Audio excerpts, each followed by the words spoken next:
আসসালামু আলাইকুম। West Indies সফরে বাংলাদেশ দলের ব্যাটিং কোচের দায়িত্ব পালন করবেন মোহাম্মদ সালাউদ্দিন। ডেভিড হেমকে আপাতত সেই দায়িত্বে রাখা হয় নাই।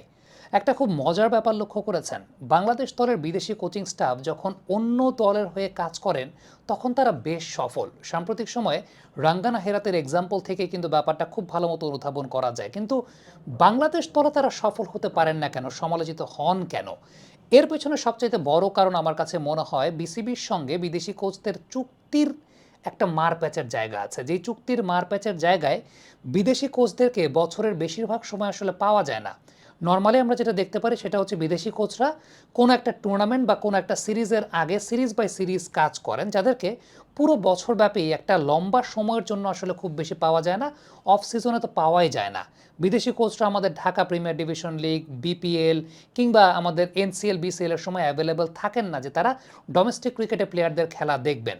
এখন প্রবলেম যেটা হয় যে অন্যান্য দেশে যে প্লেয়ারটা ন্যাশনাল টিমে আসে ওই প্লেয়ারের বেসিক রুটটা বেশ ভালো থাকে, কিন্তু বাংলাদেশের ক্রিকেটের প্রবলেমের জায়গাটা হচ্ছে একদম বেসিক রুটে একটা বড় প্রবলেমের জায়গা আছে। বিশেষ করে আন্ডার 19 থেকে ন্যাশনাল টিমে আসার মাঝখানের যে ধাপটা, যেটাকে আমরা এইচপি উইং বলি, এই জায়গায় কোয়ালিটি প্র্যাকটিস কিংবা কোয়ালিটি কোচিংয়ের একটা অনেক বড় অভাবের জায়গা আছে।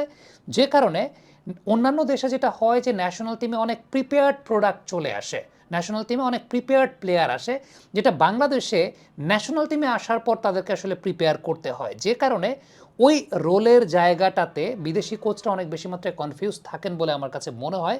কারণটা হচ্ছে যেহেতু তারা এনসিএল বিসিএল কিংবা ডিপিএল ওই জায়গাটা দেখেন না। এখন এনসিএল যে প্লেয়ারটা সেঞ্চুরি করেছে, একটা টপ অর্ডার ব্যাটসম্যান সেঞ্চুরি করলো, তাই সে 80 রানে নিয়েছে স্পিনারদের বল খেলে, বাকি 20 রান নিয়েছে পেসারদের বল খেলে। কিন্তু ইন্টারন্যাশনাল ক্রিকেটে ব্যাটসম্যানরা আউটই হয়, টপ অর্ডার ব্যাটসম্যানরা আউটই হয় পেসারদের বলে। এখন ন্যাশনাল টিমের যিনি বিদেশি কোচ তিনি তো জানেন না যে ওই প্লেয়ারটা এনসিএলে যে সেঞ্চুরি করেছিল ওই সেঞ্চুরির মধ্যে একটা শুভঙ্করের ফাঁকি আছে।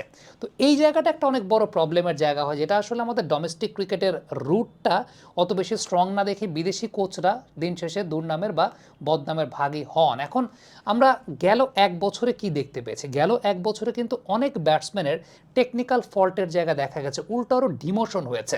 আপনি যদি লিটন কুমার দাসকে দিয়ে শুরু করেন, জাস্ট একটা এক্সাম্পল আমি দিচ্ছি, গেল 1 বছরে অসংখ্যবার লিটন কুমার দাসকে আমরা দেখেছি অফ স্ট্যাম্পের বাইরের বল সাফল করে টেনে তিনি অনসাইডে শট খেলতে গিয়ে আউট হচ্ছেন, এবং সেটা একবার দুইবার না, বারংবার বারংবার ম্যাক্সিমাম নাম্বার অফ ম্যাচেসে তাকে দেখা গেছে অফ স্ট্যাম্পের বাইরের বলকে সাফল করে লেগ সাইডে ঘুরিয়ে মারছেন।